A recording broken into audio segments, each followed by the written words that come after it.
¿Qué tal amigas, amigos? ¿Cómo están? Bienvenidas, bienvenidos a una nueva edición de Mesa Política, esta producción conjunta entre Otra Mirada y Nuestra América TV.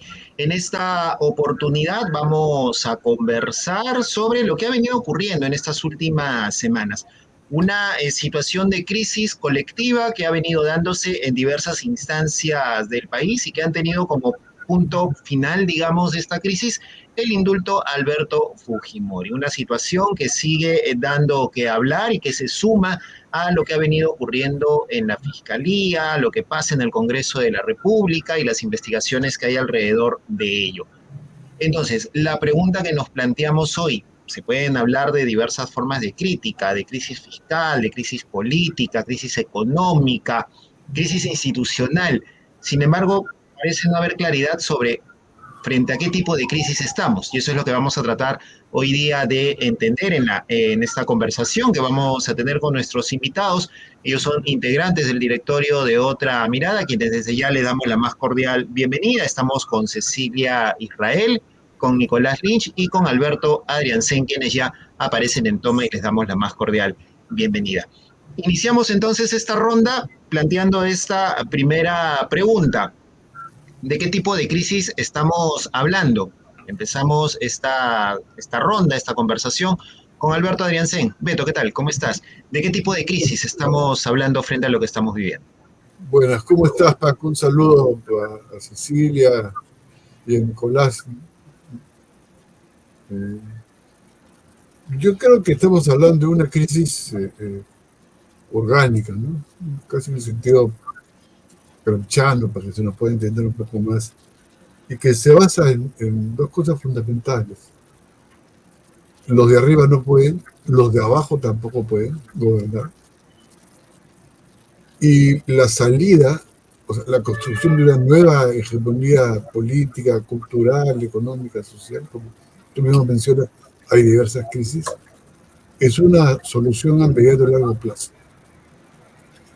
Y que por lo tanto lo que se impone es cómo salimos pactando algo que permita construir un mediano y largo plazo. No hay solución a corto plazo, sino va a ser una solución en el mediano plazo y largo plazo.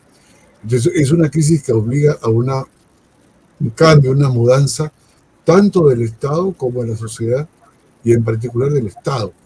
Pero y lo que se requiere, y el problema que tenemos ahora, es que no hay un sujeto constituyente que nos abra el camino de lo nuevo. Por eso digo, estamos en una crisis donde los de arriba y los de abajo pueden gobernar. Los de abajo se han desconectado, si te das cuenta, de la política, y por eso explica que teniendo gobiernos con 8 o 9% de desaprobación al presidente, al Congreso, la gente no se moviliza. O sea, y eso tiene que ver con el tipo de democracia y esa consigna que se dio, esta democracia no es mi democracia. Pues yo creo que estamos en ese momento que se requiere un cambio, pero ese cambio requiere un pacto entre la mayoría del sector y actores del país, y que marque un rumbo de corto plazo, pero que se enganche con el mediano y largo plazo, ¿no? O sea, un momento táctico, como se decía antes para terminar, de contenido estratégico. Correcto. Nicolás, estamos frente a esta situación, como menciona Beto, que nadie puede gobernar. ¿Es esta crisis en la cual estamos en este momento? Bueno, yo creo que es una crisis que se desata con la salida de Kuczynski en marzo del 2018, ¿no? Hace casi 6 años que estamos en esta situación. Y han habido distintos planteamientos sobre este tema, ¿no? Se nos ha querido decir que era un problema de gobierno, del personal que gobierna, y hemos visto cómo entre el 2018 y la actualidad, en estos últimos 6 años, han cambiado gobiernos. Se nos dijo luego que era un tema institucional, hay gente que ha querido hacer reformas institucionales, se lograron pasar algunas en un referéndum que hubo también hace unos 4 años, 3 o 4 años. Eso también se ha probado inútil, ¿no? No es un problema de cambio institucional, las instituciones también están podridas, ¿no? y yo creo que va más allá. Como ha dicho Beto, es una crisis orgánica. ¿Qué cosa caracteriza una crisis orgánica? El hecho de que el nudo de la política, que es la forma de dominación estatal, esa forma de dominación estatal que se organiza para dar el golpe del 5 de abril de 1992, está en crisis, ¿no? Se logró reproducir en dictadura primero, en democracia después. Paniagua no pudo cambiarla, los presidentes que siguieron se acomodaron a ella, ¿no? Y eso es lo que ha volado por los aires, esa forma de dominación estatal, ¿no? Y se expresa en que en el gobierno, en el día a día, en las personas, ¿no? Entonces, esto nos hace ver que necesitamos un cambio de fondo, ¿no? Como lo hemos venido diciendo en los últimos años, un cambio de carácter constituyente. El tema es cómo avanzamos a ese cambio constituyente, a esa salida constituyente. Yo creo que en lo inmediato, porque cada crisis yo creo que tiene también su semilla de cambio, su semilla de transformación, en lo inmediato es pugnar por una salida democrática, que tenga un horizonte constituyente, que vaya hacia ese cambio de fondo, ¿no? Yo creo que de eso se trata y hay que organizar las fuerzas en esa perspectiva, ¿no? Tenemos distintos tipos de fuerzas, lo analizaremos luego, que ahora se miran pero no se tocan, ¿no? Yo creo que tienen que articularse para poder empezar a pensar en algo distinto, ¿no? Correcto. Cecilia, Israel, entonces, los de abajo nadie puede gobernar en este país, no hay una movilización. ¿Frente a qué crisis nos encontramos en este momento? Yo creo que vivimos una grave y sostenida crisis bajo una dirección de una clase política intolerante, corrupta, que no escucha ni le importa las demandas de la población, que cree que la solución a los conflictos y protestas legítimas se resuelven con una represión desproporcionada, vulnerando los derechos humanos, con una grave impunidad frente a las consecuencias de la represión, acompañados de lamentables y vergonzantes declaraciones racistas.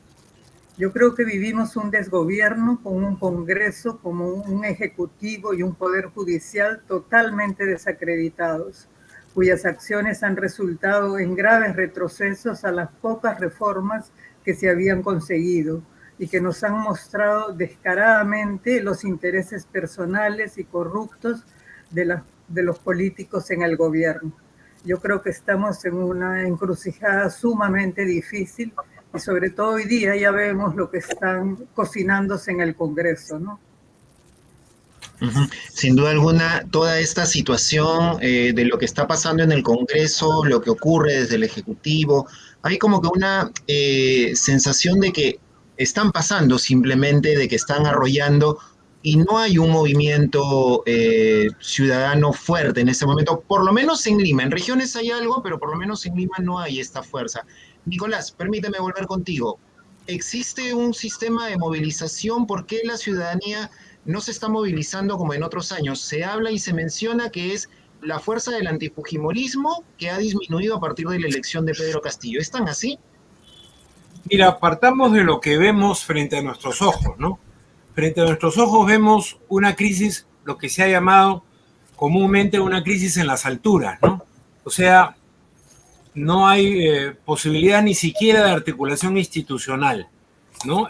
Sí, vemos que el amponaje, o sea, la delincuencia abierta, es lo que dominan las instituciones, Ministerio Público, el Congreso de la República, el Poder Ejecutivo, ¿no? Las denuncias que vemos ya son increíbles, ¿no? Parecen que distintas bandas de ladrones y de cosas peores se acusan mutuamente, ¿no? Esto nos hace ver pues de un deterioro profundo, ¿no? De la organización, repito, institucional, estatal, ¿no? Frente a eso, efectivamente, hay, digamos, hemos llegado a este punto justamente porque no hay una capacidad de respuesta, ¿no? Hay necesidad de articular esa capacidad de respuesta. Yo no soy pesimista frente a los que dicen y ya no es posible hacer nada, en fin, dediquémonos a otra cosa. No, yo creo que hay que pugnar por organizar esa capacidad de respuesta. Y yo veo tres sectores, básicamente, ¿no? Veo un sector que se desarrolla a partir de las movilizaciones de principios de año, ¿no? Que es el que ha sido calificado más claramente como terrorista desde el poder de turno, ¿no? Y que está agrupado tanto en el CENUL como en el CONULP, o sea, dos agrupamientos principalmente sociales, sindicales, ¿no? Que yo no termino de entender qué es lo que los separa en este momento, ¿no? Porque uno define sus alianzas frente al enemigo que tiene por delante, y el enemigo que tiene por delante nos hace ver que tenemos que unirnos. De un tercer sector, más bien de clase media, que levanta el carácter ciudadano de la movilización, ¿no? Que se agrupa en los organismos de derechos humanos, pero que también se mira pero no se toca con los demás, ¿no? Es decir, los tres sectores no avanzan a tener un plan sostenido de organización y de movilización. Yo creo que eso es lo urgente, ¿no? Unir los fragmentos y poder avanzar a un bloque político-social. ¿Con qué perspectiva en lo inmediato? En lo inmediato con darse una conducción política. Yo creo que el gran error de las movilizaciones de principios de año fue que no había una conducción política de poder. No bastaba con la retórica, con el desafío frente al poder de turno que sí existió. Pero ese desafío se probó insuficiente para poder producir cambios en la correlación de fuerzas. Entonces yo creo que hay que reunir los fragmentos con esta idea de una salida política democrática, repito, con horizonte constituyente, ¿no? Yo creo que esa sigue siendo la tarea de la hora. Y sí, sobre esa base es que más y más sectores podrán progresivamente unirse. No creo que sea algo que va a suceder de la noche a la mañana, pero ese es el trabajo, digamos, ¿no? Correcto. Cecilia, ¿es posible esta articulación, como menciona Nicolás? ¿Es posible generar estos movimientos desde la ciudadanía para, vamos, potenciar una posible salida a esta crisis? Bueno, actualmente yo creo que se ha avanzado en la articulación tanto de CENUL como de la Plataforma Democrática, que fue un llamado de la Coordinadora de Derechos Humanos, así como también la Asamblea Nacional de los Pueblos. Pero como dice Nicolás, todavía falta una mayor cohesión y puntos de encuentro para poder ser más efectivos y sobre todo llamar a una movilización ciudadana amplia, que es muy importante, como en otros momentos de crisis que han ayudado a corregir situaciones. Por ejemplo, la ley Pulpín, como la marcha de los 4 suyos, como la movilización contra Merino, entre otras. Sin embargo, en estos momentos, las movilizaciones, sobre todo en Lima, como ha dicho Paco, no han tenido la participación que se esperaba frente a los graves acontecimientos que estamos viviendo. Seguro hay muchas razones sobre esta no participación tan amplia. Algunas pueden ser la falta de liderazgo, como se ha mencionado, el ver que a la clase política que está en el poder, a pesar del descrédito en que que demuestran las encuestas, siguen impasibles con sus componendas y no hay tampoco hay, digamos, dos consignas en estas movilizaciones que puedan unir a todos, sino que es una suma de bandas que no han logrado, digamos, aglutinar a la mayoría. Y no menos importante también son las dificultades económicas que está sufriendo la población más vulnerable en este momento. Por lo tanto, el día a día también les impide participar de la forma que han venido participando en otros momentos. Beto, ¿existe esta posibilidad de articular movilización, de movilizar a la gente, de superar ese tema, o adicional a lo que ha mencionado Cecilia, podría existir también una figura del temor debido a la represión que viene cargando este gobierno? Más de 50 muertos, o es la cifra aproximada que se está manejando, y toda la impunidad que hay alrededor de esto. Bueno, de hecho, la represión atemoriza a la gente, ¿no? O sea, no me parece equivocado sostener eso, ¿no?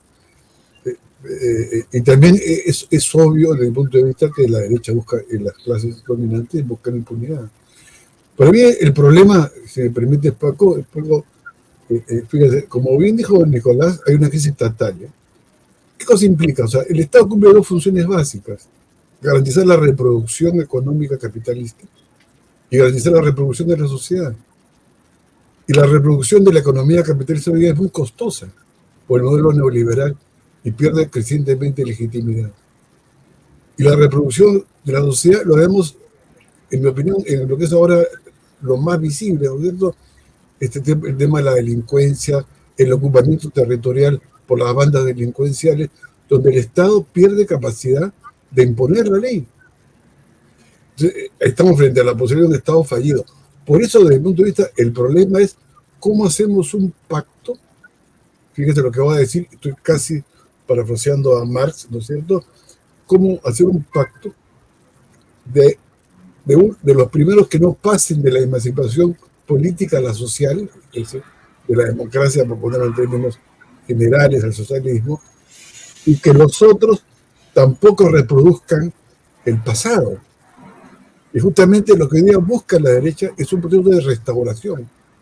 Y lo que busca la gente desde el punto de vista del otro lado es un proceso de modernización social, económico del país. Y por eso el conflicto es tan alto. O sea, lo que más teme la gente en este país no es solamente la represión o la impunidad, es la restauración de una forma social, en mi opinión, casi oligárquica.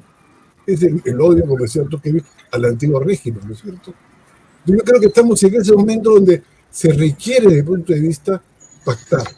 Ahora, el problema, ¿quiénes pactan? Es un tema a discutir. ¿No? ¿Con quién pactas? Claro, ¿con quién pactas? ¿Qué cosa pactas? Claro, y yo creo que pactar, yo conocí mucho a Alfonso Graus, el cual fue su asesor en el Parlamento, y siempre me llamó la atención que el hombre de la Concertación se me echaba con la gente a cada rato para pactar. O sea, el pacto no es una cosa que dice, vamos a pactar, ¿no es cierto? El pacto es también, y puede ser un acto de fuerza, que tú obligues al otro a pactar. Y me parece que el problema que tienen hoy día las movilizaciones es que no dialogan con el poder mediante actos políticos, sino mediante estallidos. Y los estallidos no te crean representación, te crean malestar social, actos como hemos visto, pero no te generan formas nuevas de representación que te permitan construir hegemonías políticas, liderazgos políticos, ¿no es cierto? Partidos políticos. Ese es el problema, y las encuestas son evidentes, ¿no? Me parece que son clarísimas. La gente está hiper desconectada de la política, o por lo menos de esta política que no les dice nada, ¿no es cierto? Claro, vas a revisar la cantidad de personas que están informadas, por ejemplo, de la denuncia contra la fiscal Benavides o lo que opinan sobre el indulto a Fujimori. Definitivamente se relaciona un poco con lo que planteaba Cecilia también sobre la forma en que la gente está pensando más bien en el día a día. Vamos con esta penúltima ronda, Nicolás, para hablar o plantear propuestas de salidas a esta crisis. ¿Hay alguna propuesta, alguna idea de salida de la crisis más allá de lo que plantea Beto de este tema de un nuevo pacto? Mira, yo no creo que estamos en un momento de pacto, ¿no? Si cualquier organización, persona en el campo progresista propone un pacto, simplemente desde el poder se van a reír, ¿no? Porque se trata en este momento de personajes liliputenses que no tienen ninguna capacidad de cambiar la correlación de fuerzas. Para pactar necesitas acumular fuerza. Yo creo que estamos en un momento de acumulación de fuerzas. Toda situación política, salvo que sea una guerra por medios militares, termina necesariamente un pacto de distinto tipo, ¿no es cierto? En eso estamos claros. Lo que hay que ver es con claridad el momento en el que estamos. Yo creo que estamos en un momento de acumulación de fuerzas que requiere, repito, ¿no?, de un liderazgo, de una conducción política, ¿no? Correcto. Cecilia, ¿cuál es la propuesta de salida para esta crisis? ¿O hay más de una salida para todas estas crisis que estamos viviendo? Me da la impresión de que la salida no está a la vuelta de la esquina. Se necesita crear una nueva moral política, romper con la tradición política existente, impulsar una pedagogía política, que los partidos políticos asuman la responsabilidad de transformar a las personas en ciudadanos. Debemos tener la audacia de hacer algo nuevo, me parece. Tener poder no significa beneficiarse uno mismo o a sus personas cercanas, como es, hay que servir al país y buscar la mejor opción para los pobladores. reforzar la democracia y fortalecer las instituciones. Todo esto no se logra de la noche a la mañana. Y como decía la historiadora Carmen McEvoy, estamos ante la reproducción de un modelo de Estado como botín, y para recuperar las instituciones va a tomar tiempo. Y sí, la idea de articularse y hacer un frente sería importante, pero necesitamos liderazgos también ahí fuertes. Sin duda alguna. Beto, ¿cuál es la salida? ¿Cómo proponemos? Más allá de lo que ha planteado Nicolás, dice, si planteamos un pacto, se ríen de nosotros. ¿Qué hacemos? No, porque es que, ¿tú crees que se han reído con la protesta de Puno, la protesta de Arequipa, la protesta del sur, la gente de la derecha? Las élites no se han reído, se han preocupado. O sea, es cierto que no tenemos fuerza, pero como dice Nico, yo no soy pesimista. El movimiento social ha mostrado ciertas capacidades de respuestas y movilizaciones que hay que tomarlas en cuenta.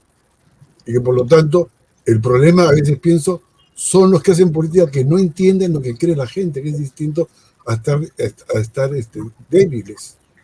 Las encuestas lo que muestran es el fracaso de los políticos, desde mi punto de vista. Entonces, ¿cómo enganchamos una nueva lógica política en una población que tiene otro tipo de demandas?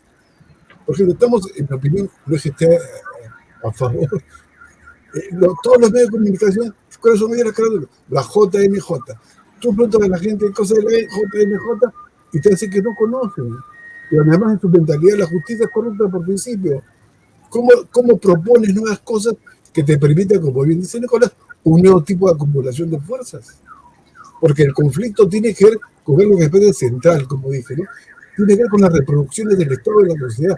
Son conflictos de intereses, en mi opinión, contrapuestos, pero tienes que dar un acuerdo que te permita vivir en una sociedad donde sea posible vivir pacíficamente y no como vivimos hoy día, al filo del precipicio.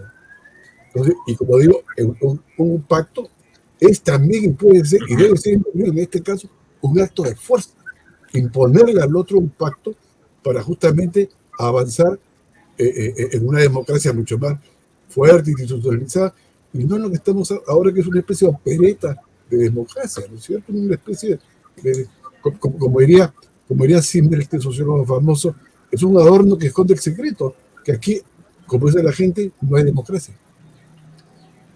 Correcto.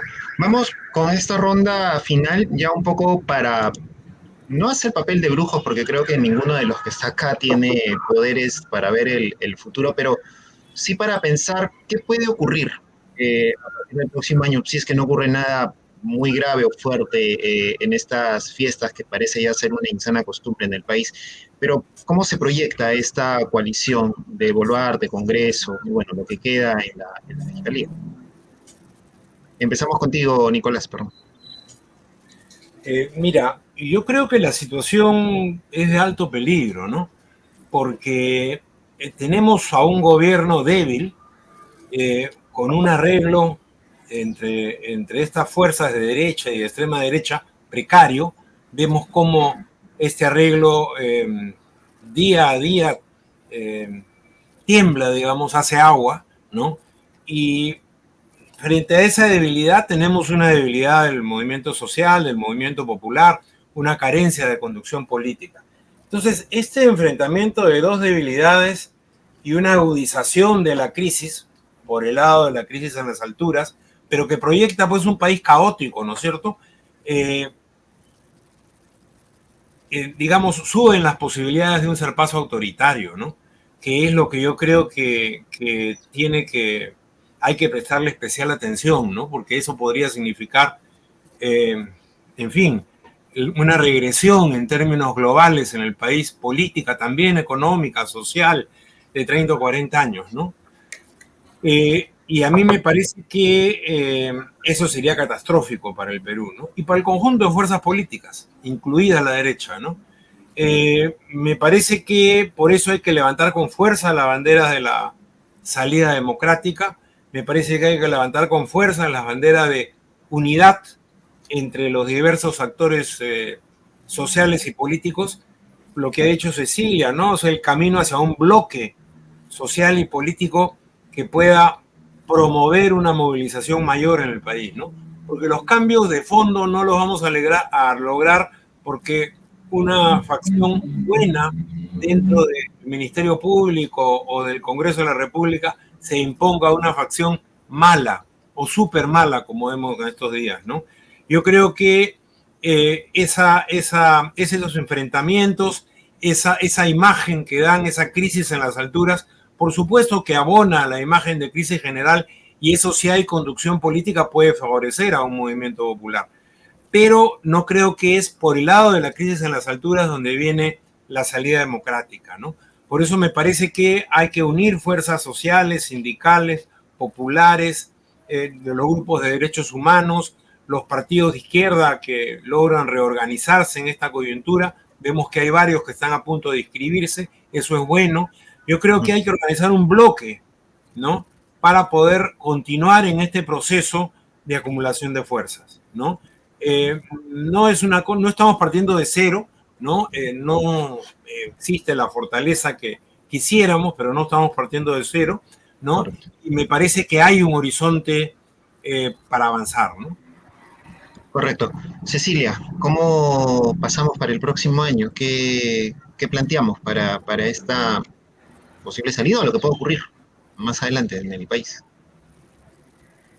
Considero que debemos seguir insistiendo con la posibilidad del adelanto de elecciones generales como la mejor salida democrática que podemos enfrentar, ya que cada día que sigan en el poder, tanto el Congreso como el Ejecutivo, veremos avanzar las contrarreformas, la destrucción de las instituciones, todo lo cual afecta enormemente a esta incipiente democracia que teníamos y, por supuesto, al bienestar de la población. Y creo que el pacto que se está haciendo tan infame con el Ejecutivo, en el Congreso, con las fuerzas de extrema derecha y extrema izquierda, y ahora también aparecen las Fuerzas Armadas, es nefasto para nuestro país. Y la imagen que se da internacionalmente también afecta muchísimo, independientemente de la economía, que también está afectando notablemente, ¿no? Uh-huh. Beto, comentarios finales sobre esta propuesta. Yo creo que es, en mi opinión, obligatorio comenzar a discutir en serio, como he dicho, justamente lo que estamos discutiendo. O sea, no es posible que hayamos perdido la energía de la protesta del sur, prácticamente licuada por el paso del tiempo.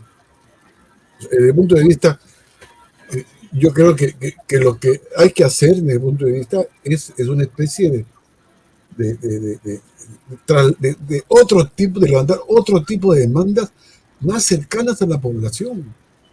O sea, no estoy en contra de la separación de los poderes, no estoy en contra del judicial, de la autonomía, no estoy en contra de eso.